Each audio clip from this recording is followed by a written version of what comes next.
Hello dear students. Today I am going to start your new chapter number 3 of History, the Delhi Sultanate War. Introduction. The Delhi Sultanate is a noble example for the glory of medieval India. Its culture, art and architecture that exists even today is praiseworthy. The Sultans of Delhi ruled for quite a long period of 320 years, during which there were achievements in different fields. But you want to know what was the Delhi Sultanate? Who all were the part of this Sultanate? Let us travel back in time and find out more about Delhi Sultanate. The beginning of the Delhi Sultanate. The Delhi Sultanate was a major Muslim sultanate from 13th to the 16th century in India. It began with the campaigns of Mujahid bin Muhammad ibn Sam and his lieutenant Qutbuddin Aibak. It was the victory against the Rajputs that began established the reign of the Delhi Sultanate. Until the end of the 12th century, it was Prithviraj Chauhan who ruled on the Indian land. During his reign, Prithviraj Chauhan fought many battles, out of which both the battles of Tarain fought in the late 12th century were crucial. In both battles, he fought Muhammad of Ghori. In the first battle of Tarain between Muhammad Ghori and Prithviraj Chauhan and other Indian rulers that was fought in 1191 AD, Muhammad of Ghori faced a harsh defeat and had to retreat.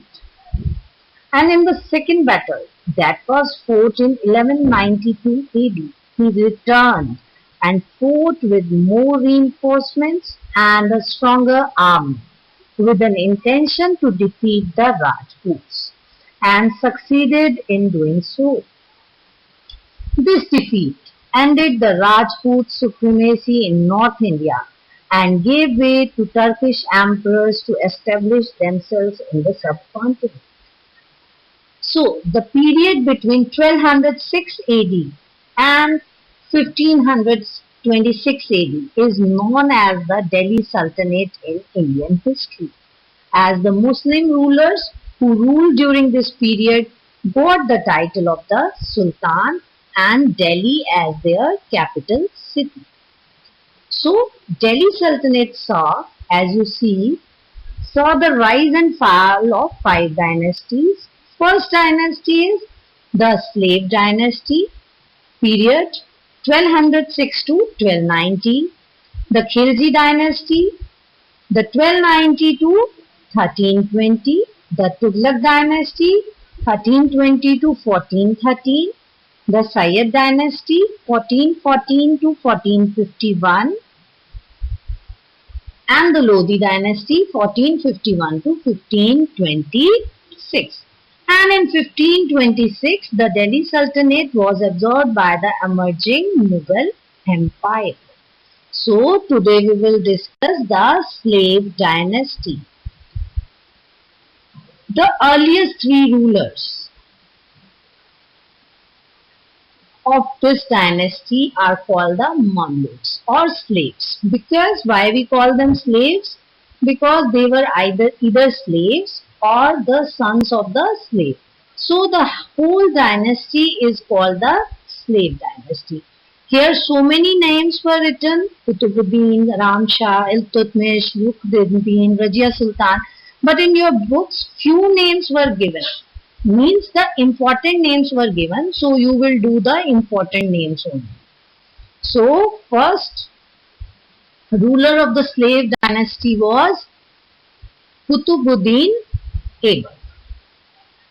So, let's start with Qutbuddin Aibak.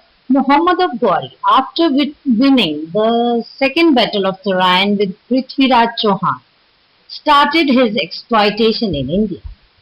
However, soon after that, he returned to his kingdom and left his trusted lieutenant and former slave Kutubuddin Aibak behind to rule on his behalf. These marked the beginnings of the slave or the Mamluk dynasty in North India. Kutubuddin Aibak, born as a slave in then Turkestan, and as he grew up he became trusted lieutenant of Muhammad Ghori, is regarded as the founder and first ruler of slave dynasty, or then called as Mamluk dynasty. It was Kutubuddin Aibak who laid the foundation for Qutub Minar in Delhi, which was finished by his son-in-law Iltutmish. But in 1210 he met with a sudden end at Lahore, and as a result of a fall from his horse while playing polo, he was buried at Lahore. So in this way his time period finished in 1210 AD. Kutubuddin Aibak was also called as Lakh Baksh, or the giver of the lakhs. Why we call them Lakh Baksh? Because he was so generous while offering gifts to others. So we have done only one uh, character of slave dynasty, that is Kutubuddin Aibak. Thank you. Hope you enjoyed the session. Thank you.